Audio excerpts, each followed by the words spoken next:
Começando aqui mais um Papo de um Minuto e hoje o convidado é ilustre, hein? Professor Emerson Maria, ele que já foi campeão brasileiro da Série B, teve passagens marcantes pelo Vila Nova e hoje é treinador do Goiânia aqui na divisão de acesso. Professor, seja bem-vindo ao nosso Obrigado, quadro. muito obrigado. Primeiro quero começar falando sobre você, como que iniciou sua carreira como treinador de futebol? Olha, eu comecei como treinador de categoria de base em Santa Catarina, primeiro num projeto chamado Moleque Bom de Bola, onde nós fomos campeões estaduais em 95 e 96 pelo município de Antônio Carlos. Depois, na sequência, comecei a trabalhar no município de Palhoça, chegando ao Guarani de Palhoça, que é uma equipe de segunda divisão do nosso estado, uma equipe formadora. De lá a gente conseguiu fazer um bom trabalho. Eu chego na base do Figueirense, onde nós revelamos grandes jogadores, Roberto Firmino, Felipe Luiz, enfim, Felipe Santana, que é zagueiro do Borussia Dortmund, vários jogadores que brilharam no futebol brasileiro, né? E permaneço no Figueirense 10 anos na categoria de base. Chego no Avaí em 2010 para trabalhar na base também, onde revelamos o Luciano, que é aqui do estado de Goiás, hoje o camisa 10 de São Paulo, o Rodinei, lateral do Flamengo, que hoje está na Grécia. E na sequência eu assumo o profissional do Avaí e aí começa a minha história, né? No futebol profissional. Em 2012, onde já fomos campeões estaduais de Santa Catarina, culminando com o título brasileiro em 2014 com o Joinville. Show, você falou aí que passou alguns atletas aí de grande nome aí com você lá pela base, né? Felipe Luiz, por exemplo, foi um grande atleta e hoje está despontando aí como técnico. O que você acha aí da carreira do Felipe Luiz? O que você tem achado dele como treinador? Tem um futuro brilhante e o Felipe ele sempre foi um atleta muito envolvido com a parte tática. Jogador inteligente, não é um jogador forte, não é um jogador veloz e jogou como lateral esquerdo com dois grandes treinadores, que é o Mourinho e Simeone, né, no Chelsea e depois no Atlético de Madrid. Já deu para ver uma amostra dele no Flamengo e agora lá na França, com certeza ele vai fazer um grande trabalho e vai brilhar. E tenho convicção que daqui a pouco aqui, quem sabe ele possa ser o nosso próximo treinador na Copa do Mundo. Bacana, torcemos para isso, né? Um grande treinador, a gente tem aí grandes treinadores brasileiros e a nova safra, né? Até perguntar sobre isso com você. O que você acha da nova safra de treinadores que vem vindo? A gente acompanha aí um pouco mais a vinda dos estrangeiros para o futebol brasileiro. Qual que é a sua opinião sobre isso? Olha, eu penso que não sou contra estrangeiro, acho que a gente pode aprender bastante e posso usar como exemplo a Premier League, que tem treinador alemão, treinador português, treinador italiano, e essa diversidade ela enriquece o nosso futebol. Então eu não tenho nada contra. O que eu tenho contra é que quando nós treinadores vamos trabalhar fora, tem certas regulamentações que nós temos que seguir. E aqui o Brasil não, o Brasil é muito aberto. Então eu vejo que precisa regulamentar a vinda dos treinadores estrangeiros para que não restrinja e não bloqueie o crescimento de treinadores jovens, né? Tem aí o Rafael Guanás, que vem fazendo um excelente trabalho no Mirassol. Na Série B nós temos o Luizinho Vieira, o próprio Igor Magalhães no Brusque, né? Igor Que é um Magalhães. dos líderes da Série C, que é um treinador que eu trabalhei na base do Vila Nova, tem um futuro brilhante. E vejo assim que nós temos grandes treinadores aqui que estão fazendo um grande trabalho e penso somente nessa questão de mercado. Regulamentar para que os estrangeiros eles tenham não a mesma dificuldade, mas a parte burocrática seja igual para quando os brasileiros vão trabalhar fora do nosso país também. Bacana. Professor, agora falando um pouco sobre o Goiânia, né? A gente está aqui iniciando a divisão de acesso. Como que está a expectativa aí para esse ano do Goiânia? O Goiânia briga para subir, entra como um dos favoritos? Olha, nós fizemos um trabalho de levantamento de atletas que foi bastante interessante. Eu cheguei aqui no dia 26 de maio, fui anunciado no dia 15 de junho, mas desde 26 de maio a gente vem trabalhando junto com o Éder Delarice, que é um baita profissional, o Pedro Valadão também, que dá um baita do suporte, o presidente Estival, o Evandro Gomes, que estão no suporte, né, na retaguarda. Formamos primeiramente uma comissão técnica muito gabaritada, profissionais de altíssima qualidade, né? Só para citar o Edmar Torquato, que foi 10 anos treinador de goleiro do Goiás, está aqui Isso. conosco. Jovens como o Jefferson, como o Rafael Jorge e o Daniel. Enfim, temos uma equipe de trabalho muito grande aqui, o próprio Davi aqui na assessoria de imprensa, as tias da cozinha. Temos um ambiente muito positivo aqui, pessoal do departamento médico. formamos uma família. E depois, o segundo passo foi formatar o elenco, né? Então penso que temos um elenco equilibrado, muito equilibrado, mesclamos juventude com experiência. Nosso elenco ainda não está totalmente formado, né? Tem algumas contratações que estão para chegar. Arrancamos bem com 2 vitórias, mas é só o começo, né? E às vezes não interessa como começa a história, o importante é como termina. E esperamos terminar com uma das 2 vagas, processo do ano que vem.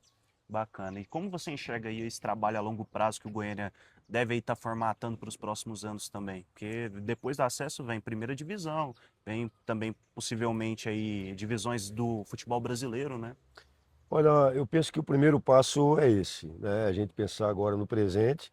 Presente é a divisão de acesso que nós temos, Uhum. dificílima. Me surpreendeu positivamente o nível técnico das equipes, a organização do campeonato. Tá de parabéns à federação. Então, o primeiro passo nosso é subir, né? Tá entre os 2 primeiros colocados e conseguir o acesso para o ano que vem. E, paralelo a isso, o presidente Estivaldo tem um projeto de centro de treinamento, projeto muito bonito, de categoria de base, de crescer e de consolidar o Goiânia como uma das principais forças do futebol goiano. Bacana. E você comentou aí do Essival, também temos o Evandro que trabalhou no Vila Nova contigo anteriormente, né? Veio mantendo esse contato, como que foi essa primeira chegada deles contigo para te trazerem aí para o Goiânia? Hoje eu estou aqui principalmente por essas pessoas que eu citei, né? Uhum. O presidente Estival, o Evandro Gomes e o Éder Delarice. O Éder Delarice é um cara que se entrega muito aqui ao trabalho, é nosso executivo de futebol. Trabalhei com ele em 2017 e 2018 e desde lá a gente vem mantendo contato. É um profundo conhecedor de futebol, é um cara que gerencia todo o nosso departamento aqui de futebol, controla todo o nosso centro de treinamento, né? Então ele me dá o suporte para que eu tenha a tranquilidade de escolher os melhores jogadores por em campo, para que a gente possa produzir resultado e alcançar os objetivos do clube. Bacana, professor. Agora sim, para a gente sair um pouco do assunto Goiânia, você tem passagens marcantes pelo futebol goiano. Temos aqui recentemente, você teve a passagem pelo Abecate, mas voltando um pouco mais, a gente teve as passagens no Vila Nova, 2017 e 18, depois em 2021. 2017 e 18, o Vila bateu muito perto do acesso. Queria que você falasse um pouco sobre essas campanhas e sobre essas temporadas que você vivenciou dentro do Vila. Olha, 2017 e 2018 foi bastante marcante. O Vila, ele era um clube que ele era considerado sobe e desce na Série B, né? Subia de Série C para B, no ano seguinte caía. E nós fizemos 2 anos muito sólidos na Série B. Em 2017 faltaram, se eu não me engano, 5 pontos. E em 2018 faltaram 3 pontos. Ficou uma pontinha de frustração, mas ao mesmo tempo de orgulho da gente consolidar o Vila Nova como uma das principais forças do cenário nacional. O Vila Nova, né, eu sou catarinense e posso dizer a vocês que a equipe que era mais reconhecida fora lá no meu estado, Santa Catarina, era o Goiás, né? O Vila Nova ele não tinha eh, essa projeção que ele tem hoje a nível nacional, né? Então hoje o Vila é respeitado, assim como o Atlético, assim como o Goiás, assim como o Anápolis, que hoje está na série C do Campeonato Isso. Brasileiro, a Aparecidense, que em 2021 foi campeão da Série D. Então eu vejo que o futebol ganhando muito forte, com as 3 equipes da capital, mas com o interior forte também. O próprio Goiatuba agora, né? Está Goiatuba. muito próximo de conseguir o objetivo de acesso à Série C. Vejo que essa participação do Vila, ela provocou o Atlético Goianiense, provocou o Goiás também, que estava um pouco acomodado, né? E como era um gigante adormecido, esse gigante acordou. Vejo o Vila Nova hoje pronto para ascender à primeira divisão e lá chegando, se consolidando como uma grande equipe no cenário nacional também. Certo. Desses anos, 2017 e 18, na sua opinião ali, qual que ficou mais perto? Olha, 2017 foi um ano que o Vila estava se organizando, né? Uhum. Com o Felipe Albuquerque, o Éder Delarice, o presidente Estival. Nós montamos um elenco depois do campeonato goiano, né? Porque eu cheguei para assumir o lugar do Mazola, Uhum. mandar uma Mazola aqui, que me deixou um legado muito bacana. Naquele ano o Vila foi vice-campeão. Nós aproveitamos a base que o Goiânia, que o Vila tinha naquele campeonato e fortalecemos em 2017. E já em 2018 não. Nós já tínhamos uma base de 2017, fortalecemos com grandes jogadores. Eu lembro que a nossa defesa é uma defesa muito sólida, né? Nos 2 anos a gente foi quarto colocado em termos de defesa menos vazada. Tínhamos um ataque muito bacana também, com Alain Mineiro se destacando, Matheus Anderson, Reis, enfim, a gente um grupo muito homogêneo, né?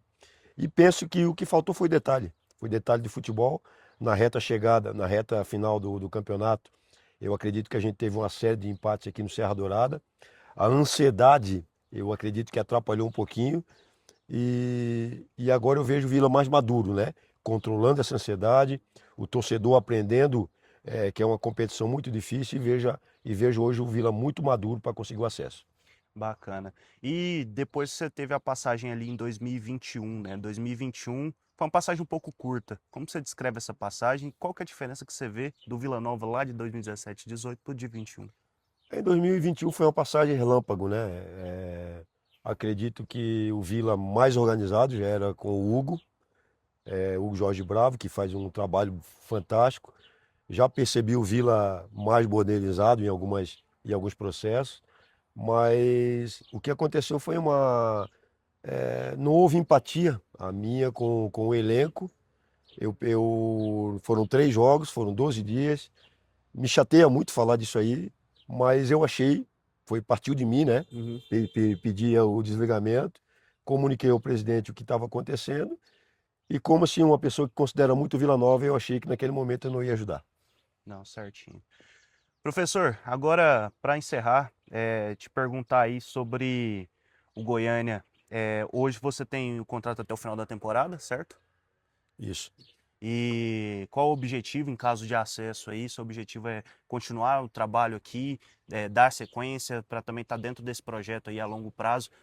Você comentou aí que o Goiânia tem um projeto de CT, tem um projeto de se estruturar mais, né? Seu objetivo é permanecer aqui e conseguir dar continuidade nesse trabalho? Olha, hoje eu sou um treinador que eu gosto muito de participar de projetos, né? Teve um tempo que, começando, a gente é mais deslumbrado com torcida, com mídia, Uhum. essa coisa toda. Hoje não, hoje eu gosto muito de projeto. Então hoje eu tenho uma tranquilidade para trabalhar, eu participo de todas as tomadas de decisões juntamente com o Hélio, o presidente, ele me dá, juntamente com o Evandro, me dá o total respaldo, né? De contratar membros de comissão técnica, jogadores, de participar, enfim, de todo o processo, né? Então isso me deixa muito feliz. Eu penso passo a passo, então o nosso primeiro passo aqui é estar completamente focado para o acesso, e depois do acesso a gente conversa, né? O meu contrato ele é até o final da divisão de acesso. Uhum. Conseguindo a vaga, a gente conversa para de repente estender para o Campeonato Goiano. Mas independente de estar dentro ou estar fora, eu tenho uma ligação muito grande com o presidente. E mesmo não permanecendo aqui, a nossa intenção é permanecer, lógico, né? É fazer Uhum. um trabalho de médio a longo prazo, mas não permanecendo aqui, a gente vai estar sempre colaborando para que o Goiânia se consolide como uma grande força do futebol goiano. Professor, muito obrigado. Obrigado também. Esse aqui foi o Papo de 1 Minuto. Você gostou do vídeo? Deixa aqui nos comentários. Segue a gente para mais conteúdos como esse.